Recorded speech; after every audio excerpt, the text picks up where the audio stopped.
Hi നമസ്കാരമുണ്ട് എല്ലാവർക്കും. About blue hills എന്ന നമ്മുടെ യൂട്യൂബ് ചാനലിൻ്റെ പുതിയൊരു വീഡിയോയിലേക്ക് എല്ലാവർക്കും സ്വാഗതം. എബൌട്ട് ബ്ലൂ ഹിൽസ് എന്ന നമ്മുടെ യൂട്യൂബ് ചാനൽ ഇതുവരെയായിട്ടും ആരെങ്കിലും സബ്സ്ക്രൈബ് ചെയ്യാത്തവരായിട്ടുണ്ടെങ്കിൽ എത്രയും പെട്ടെന്ന് സബ്സ്ക്രൈബ് ചെയ്യുക, ബെല്ലൈക്കൺ എനേബിൾ ചെയ്യുക. നിങ്ങളുടെ അഭിപ്രായങ്ങൾ കമൻറ്റ് ബോക്സിൽ രേഖപ്പെടുത്തുക. വീഡിയോ ഇഷ്ടമായാൽ എല്ലാവർക്കും ഷെയർ ചെയ്ത് കൊടുക്കുക. അപ്പോൾ നമ്മളിപ്പോൾ ഉള്ളത് കർണാടകയിലെ ഗുണ്ടൽപേട്ടിലാണ്. നമ്മുടെ കാപ്പി വന്നു തുടങ്ങിയിട്ടുണ്ട്. ഫസ്റ്റ് ലോഡാണ് വന്നിട്ടുള്ളത്. 5 ടണ്ണ് പച്ചക്കാപ്പി ഇപ്പോൾ ഈ വണ്ടിയിൽ വന്നിട്ടുണ്ട്. ഇനി അടുത്ത് ഒരു 5 ടണ്ണ് കാപ്പി കൂടി അടുത്ത വണ്ടിയിൽ വരും. അപ്പോൾ ഇറക്കി തുടങ്ങുകയാണ്. അപ്പോൾ എൻ്റെ കൂടെ ഉള്ളത് ഇബ്രാഹിമാണ്. ഇബ്രാഹിം നമ്മളെ ചങ്കാണ്, നമ്മളൊരു മുത്തുമണിയാണ്. അപ്പോൾ ഞങ്ങൾ രണ്ടാളും ലോഡ് ഇറക്കിക്കൊണ്ടിരിക്കുകയാണ്.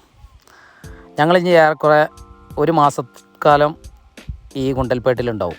കാരണം എന്താ വെച്ചാൽ ഏകദേശം 1 ലക്ഷം കിലോ പച്ചക്കാപ്പി വരാനുണ്ട്, ഉണക്കിയെടുക്കാനുണ്ട്. അപ്പോൾ അതിലിപ്പോൾ 5 ടണ്ണാണ് ഇപ്പോൾ ഫസ്റ്റ് ലോഡ് വന്നത്. അടുത്തൊരു 5 ടണ്ണും കൂടി വരും. അപ്പോൾ 10 ടണ്ണാവുള്ളൂ. പിന്നെയും ബാലൻസ് ഒരു 90 ടണ്ണ് ഇരിക്കുകയാണ്. അപ്പോൾ അതെല്ലാം ഈ കളം ഞങ്ങൾ റെൻറ്റിന് എടുത്തിരിക്കുകയാണ്. ഗുണ്ടൽപേട്ടിൽ നല്ല കോൺക്രീറ്റ് ചെയ്ത കളമാണ്. ഏകദേശം ഒറ്റ ട്രിപ്പ് തന്നെ ഒരു 35,000 കിലോ പച്ച കാപ്പിയൊക്കെ ഉണക്കിയെടുക്കാം. ഇപ്പോൾ ഇറക്കലൊക്കെ കഴിഞ്ഞു. ഈ ചാക്ക് കൊട്ടുകയാണ്. ഇത് ഫസ്റ്റ് ട്രിപ്പായതുകൊണ്ട് കുറച്ച് പച്ചക്കാപ്പി കുറച്ച് കൂടുതലായിട്ടുണ്ട്. ഏകദേശം ഒരു 50% പച്ചക്കാപ്പി ഉണ്ടെന്നാണ് തോന്നുന്നത്. എന്തായാലും കൊട്ടി നോക്കുക നമ്മൾ. അപ്പോൾ ഇതിങ്ങനെ പല സ്ഥലത്തായിട്ട് കൊട്ടിയിട്ട് പിന്നെ അങ്ങോട്ട് പരത്തലാണ്. ഞങ്ങൾ കുറച്ച് ഇല്ല, 50% എന്നൊന്നും പറയാനില്ല, ഒരു 30-35% പറ്റുള്ളൂ. ഓക്കെ. അപ്പോൾ നമ്മളെ ഇബ്രാഹിം ഇതാ ചാക്കുന്ന് കൊട്ടുകയാണ്. ചാക്കുന്ന് ഒരേ സ്ഥലത്ത് തന്നെ അങ്ങനെ കൊട്ടിയിടൂല. അപ്പോൾ നമുക്ക് പണി കൂടും പരത്താൻ. ഇതാകുമ്പോൾ ഇങ്ങനെ വലിച്ചിട്ടാൽ ആവശ്യമുള്ള ഭാഗത്തൊക്കെ ഇങ്ങനെ പരത്തിയാൽ മതി. കാപ്പിൻ്റെ ചൊറുക്കണ്ടില്ല ഞങ്ങൾ. അപ്പോൾ ഏകദേശം കാപ്പി ചാക്കുന്ന് കൊട്ടലൊക്കെ 90% കഴിഞ്ഞ് കഴിഞ്ഞാൽ അവിടെ കുറച്ച് ചാക്കും കൂടി ബാലൻസ് ഉണ്ട്. ഇനി എന്തായാലും നമുക്ക് പരത്താം. ഇങ്ങനെ കൊട്ടിയിട്ടുണ്ടെങ്കിൽ പരത്താൻ നല്ല എളുപ്പമാണ്. നമ്മൾ പരത്തൽ തുടങ്ങി. ഇബ്രാഹിം അപ്പുറത്തുണ്ട്, ഞാനിവിടെ ഉണ്ട്, പരത്തിക്കൊണ്ടിരിക്കുകയാണ്. അപ്പോൾ ഇത് രാവിലെയാണ് കേട്ടോ. രാവിലെ തന്നെ 7:45 ലോഡ് എത്തി. അപ്പോൾ ഞങ്ങൾ അത് കൊട്ടി വണ്ടി ഒഴിവാക്കി ഇത് പരത്തിക്കൊണ്ട് നിൽക്കുക. ഇപ്പോൾ ഏകദേശം പരത്തലൊക്കെ കഴിഞ്ഞ്, ഇപ്പോൾ കണ്ടില്ലേ, പരത്തൽ കഴിഞ്ഞിട്ടുള്ള കാഴ്ചയാണ് ഇപ്പം നിങ്ങളെ കാണിച്ചുകൊണ്ടിരിക്കുന്നത്. ഇങ്ങനെ ഉണ്ടാവും. കുറച്ച് പച്ചണ്ട്. പച്ച കൂടുതലില്ലെങ്കിൽ നല്ല രസമാണ്. കളറായിട്ട് നല്ല കളർഫുള്ളായിട്ട് ഉണ്ടാവും ചെയ്യും. പെട്ടെന്ന് ഉണങ്ങി കിട്ടും. നല്ല വെയിറ്റും കുറച്ച് കൂടുതൽ കിട്ടും. അപ്പോൾ ഇപ്പോൾ ഈ ചെയ്യണത് എന്താണെന്ന് വെച്ചാൽ കാപ്പി കൂട്ടുകയാണ്. ഇപ്പം നിങ്ങൾ ഏകദേശം 3 ദിവസം കഴിഞ്ഞ് 3ാമത്തെ ദിവസം 2 ദിവസം വെയിൽ ഒരേമാതിരി അടിച്ച് പരത്തി അതേപോലെ ഇട്ടു. 3ാമത്തെ ദിവസം നമ്മൾ വൈകുന്നേരം എന്തായും ഇതേപോലെ കാപ്പിനെ കംപ്ലീറ്റ് വടിച്ചു കൂട്ടും. അപ്പോൾ ഇങ്ങനെ ഏകദേശം കളറൊക്കെ മാറിയിട്ടുണ്ട്. വടിച്ചു കൂട്ടിയിട്ട് ഇങ്ങനെ വരമ്പാക്കിയിടും. എന്നിട്ട് രാവിലെ വീണ്ടും പരത്തും. അപ്പോൾ ഇതെങ്ങനെ ചെയ്യണത് എന്തുകൊണ്ടാണെന്ന് വെച്ചാൽ നമ്മൾ ഫസ്റ്റ് കാപ്പി ഇട്ടാൽ അന്നത്തെ ഒരു ദിവസം ഫുള്ളത് വെയിലടിച്ച് 2ാമത്തെ ദിവസം നമ്മൾ അതിൻ്റെ ഇടയിൽ കൂടി ഒന്ന് കാല് കൊടുക്കും, ഒന്ന് ചിക്കും. എന്നിട്ട് അന്നും അതേപോലെ ഇടും. 3ാമത്തെ ദിവസം കാലുകൊണ്ട് ചിക്കും. എന്നിട്ട് 3ാമത്തെ ദിവസമാണ് വൈകുന്നേരമല്ല, ഒരു 3 മണി സമയത്തൊക്കെ ചൂട് പോകുന്നതിൻ്റെ മുന്നായിട്ട് നമ്മളെന്ത് ചെയ്യും, ഇതേപോലെ വരമ്പിടും. കംപ്ലീറ്റ് വരമ്പിടുമ്പോൾ എന്താ വെച്ചാൽ അടിയിലൊക്കെ ഉണങ്ങാതെ കിടക്കുന്ന കളർ മാറാത്ത കാപ്പികളൊക്കെ ഉണ്ടെന്നുണ്ടെങ്കിൽ ഇങ്ങനെ ചെയ്യുമ്പോൾ മറിഞ്ഞ് വരും. പിന്നെ രാവിലെ പരത്തുമ്പോൾ വീണ്ടും. അപ്പോൾ ഇനി ഇവിടുന്നാണ്ട് എന്നും ഇതേപോലെ ഇതാക്കും. അപ്പോൾ 2ാമത്തെ ലോഡ് വന്ന് അവിടെ തട്ടിയിട്ടിട്ടുണ്ട് കേട്ടോ. ചാക്കുകളിൽ കണ്ടില്ല കാപ്പി. അപ്പോൾ അങ്ങനെ വരുമ്പോൾ നമുക്ക് പെട്ടെന്ന് ഇതാവും. ഇതിപ്പോൾ ഇനിയിപ്പോൾ ആ ദിവസം കഴിഞ്ഞു. 2ാമത്തെ ദിവസം നമ്മൾ വരമ്പിട്ടതിൻ്റെ ശേഷം പിറ്റേന്ന് രാവിലെ വീണ്ടും പരത്തി തുടങ്ങുകയാണ്.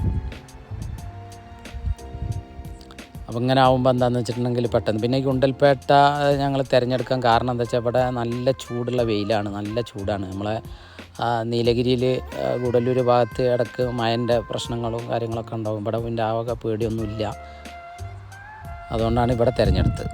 അപ്പോൾ കാലുകൊണ്ട് ചിക്കണ രംഗമാണ് ഇപ്പോൾ നിങ്ങൾ കണ്ടുകൊണ്ടിരിക്കുന്നത്. ഇങ്ങനെയാണ് കാലുകൊണ്ട് ചിക്കൽ. അപ്പോൾ എന്താണെന്ന് വെച്ചാൽ അടിയിലുള്ള കാപ്പികളൊക്കെ മറിഞ്ഞ് മുളയ്ക്ക് വരും. ഇത് ഏകദേശം നമ്മളൊരു ഒരു മണിക്കൂർ ഇടവിട്ടിട്ട് ഇങ്ങനെ ചെയ്തുകൊണ്ടിരിക്കും കേട്ടോ. ഒരു ദിവസത്തിലൊരു 5-6 പ്രാവശ്യം ഈ ഒരു പരിപാടി ചെയ്തുകൊണ്ടിരിക്കും. ഇങ്ങനെ ചെയ്യുമ്പോൾ എന്താണെന്ന് വെച്ചിട്ടുണ്ടെങ്കിൽ മേലെ കിടക്കുന്ന കാപ്പി കുറച്ച് അങ്ങോട്ട് തെന്നി മാറും, അടിയിൽ കിടക്കുന്നത് പൊന്തി വരും. അങ്ങനെ അതുകൊണ്ടാണ് ഈ പരിപാടി ചെയ്തുകൊണ്ടിരിക്കുന്നത്. അപ്പം പെട്ടെന്നാവും, വെയിലടി തട്ടാത്തവർക്ക് തട്ടും. അപ്പോൾ അത് കഴിഞ്ഞിട്ടുണ്ടെങ്കിൽ കാലൊടുക്കൽ കഴിഞ്ഞാൽ ഇങ്ങനെ നമുക്കൊരു വിഷ്വൽ കാണാം, ഒരു ഗ്രെയിൻസ് മാതിരി കാപ്പിക്ക് നല്ല ഭംഗിയാണ് കാണാൻ. അങ്ങനെ ചെയ്യും. പിന്നെ കാപ്പി അടുത്ത ലോഡ് വന്ന് തട്ടിയിട്ടിട്ടുണ്ട്. ഇനി ഇത് പരത്തണം. ഇത് കാണുന്ന മാതിരി നല്ല വെയിറ്റ് ആട്ടോ. അതായത് ഈ വലിയ ചാക്കിലൊക്കെ ഏകദേശം 65-70 കിലോ പിടിക്കുന്നുണ്ട്. ചെറിയ ചാക്കിൽ 50 പിടിക്കുന്നതുണ്ട്, 40 പിടിക്കുന്നതുണ്ട്. പക്ഷേ കൂടുതലും വലിയ ചാക്കുകളാണ്, ഒരു 65-70 പിടിക്കണം ചാക്കുകൾ. പച്ചക്കാപ്പി ആകുമ്പോൾ നല്ല വെയിറ്റ് ഉണ്ടാവും. ഇനി ഇതൊക്കെ പരത്തണം. ഇത് പിന്നെ 3 ദിവസം ആയ കാപ്പിയാണ് ഇപ്പോൾ ഈ പരത്തി കൊണ്ടിരിക്കുന്നത്. ഇത് കഴിഞ്ഞാൽ നമ്മൾ പുതിയ പച്ചക്കാപ്പി പരത്തിക്കൊണ്ടിരിക്കും. അപ്പോൾ ഇബ്രാഹിം ഏകദേശം പകുതി പരത്തിക്കൊണ്ടിരിക്കുന്നുണ്ട്. നമ്മളെ ഗേറ്റൊക്കെയാണ് കണ്ടത് കളത്തിൽ. അപ്പോൾ പകുതി പരത്തിയ ബാക്കി പകുതി ഭാഗം ഞാൻ പരത്തണം. അപ്പോൾ ഞാൻ വന്നു, പരത്തൽ തുടങ്ങി. ഇത്രയും ഭാഗം പരത്തി കഴിയാണ്ട് കുറച്ച് കനം കുറച്ച് പരത്തിയാൽ, ഇപ്പോൾ സ്ഥലം കൂടുതലുള്ള കാരണം കുറച്ച് കനം കുറച്ച് പരത്തിയാൽ അത്രയും പെട്ടെന്ന് നമുക്ക് സുഖമാണ്, വേഗം ഉണങ്ങിക്കിട്ടും. ഈ പച്ചക്കാപ്പി പരത്തൽ കുറച്ച് കഷ്ടമുള്ള പരിപാടിയാണ്, നല്ല വെയിറ്റ് ഉണ്ടാകുന്ന കാരണം അതിൻ്റെ നീരൊന്നും വലിഞ്ഞിട്ടുണ്ടാവില്ലല്ലോ. ഊരക്കൊക്കെ നല്ല പണിയിട്ടുന്ന ഒരു പണിയാണിത്. നമുക്ക് ഈ സ്ഥലം തിരഞ്ഞെടുക്കുക, ഇവിടെ നല്ല വെയിലുണ്ടാവും എന്ന് പറഞ്ഞല്ലോ. ഇവിടെ നമുക്ക് കൂടല്ലൂർ പരത്തുകയാണെന്നുണ്ടെങ്കിൽ, നമ്മളെ നീലഗിരി കൂടല്ലൂർ ഭാഗത്തൊക്കെ പരത്തുകയാണെന്നുണ്ടെങ്കിൽ ഏകദേശം ഒരു 8 ദിവസത്തെ വെയിൽ അല്ലെങ്കിൽ 9 ദിവസത്തെ വെയിൽ കൊള്ളണം. ഇവിടെ ആകുമ്പോൾ 6 ദിവസത്തെ വെയിൽ കൊണ്ടാൽ മതി. നല്ല വെയിലുള്ള സമയമാണെങ്കിൽ 5 ദിവസത്തെ വെയിൽ കൊണ്ടും വാരാം, അല്ലെങ്കിൽ 6 ദിവസത്തെ വെയിൽ. അപ്പോൾ ഈ കാപ്പിയൊക്കെ ഒന്ന് വാരാനുള്ളതാണ്. ഇനി മറ്റേ കാപ്പി പരത്തിയിട്ട് അതിൻ്റെ കളറ് മാറി തുടങ്ങി, അത് 2 ദിവസമായി. അപ്പോൾ ഇന്നിപ്പോൾ വൈകുന്നേരം കാപ്പി വാരണം. ഉണക്കായിട്ടുണ്ട്, ഈ കാപ്പി ഉണക്കായിട്ടുണ്ട്. ഇതിന്ന് വാരിയെടുക്കണം. പിന്നെ നമ്മളെ ഗോഡൗണാണ് ഈ കാണുന്നത്. ഇതിൽ തന്നെയാണ് ഞാനും ഇബ്രാഹിം താമസം. ഉണങ്ങിയ കാപ്പിയൊക്കെ അതിൽ കൊണ്ടുപോയിട്ട് അട്ടിയിടും. അപ്പോൾ ഉണങ്ങിയ കാപ്പി വാരിക്കൊണ്ടിരിക്കുകയാണ്. നല്ല കളറൊക്കെ ചേഞ്ചായി, നല്ല കറുത്ത കളറ് വന്നിട്ടുണ്ട്. നമ്മൾ ഇത് ഫസ്റ്റ് പച്ചക്കാപ്പി കൊട്ടുമ്പോൾ കണ്ടിരുന്ന കളർ നിങ്ങൾ കണ്ടിരുന്നില്ലേ? അപ്പോൾ ഇത് ഉണക്കം പാകമായി. ഏകദേശം ഒരു 115 കിലോ പച്ചക്കാപ്പി ഇട്ടാൽ 50 കിലോ ഉണക്കക്കാപ്പി എടുക്കാം. ഇനി വലിയ കണക്ക് പറയുകയാണെങ്കിൽ 23 ടണ്ണ് കാപ്പി പച്ചിട്ട് കഴിഞ്ഞാൽ 10,000 കിലോ 10 ടണ്ണ് ഉണക്കക്കാപ്പി എടുക്കാം. അപ്പം ഞങ്ങളിത് 50 കിലോ ഓരോ ബാഗിലും 50 കിലോ വെച്ച് തൂക്കിയിട്ടുണ്ട്, തൂക്കി റെഡിയാക്കി വെച്ചിട്ടുണ്ട്. ഇനിയിപ്പോൾ അത് ഇബ്രാഹിം തുന്നിയാണ്. അപ്പോൾ ഏകദേശം 10-50 ചാക്ക് ഇപ്പോൾ തന്നെ ഉണ്ട്. മറ്റേ സൈഡെടുത്തത് അതവിടെ വരമ്പാക്കി ഇട്ടിട്ടുണ്ട്.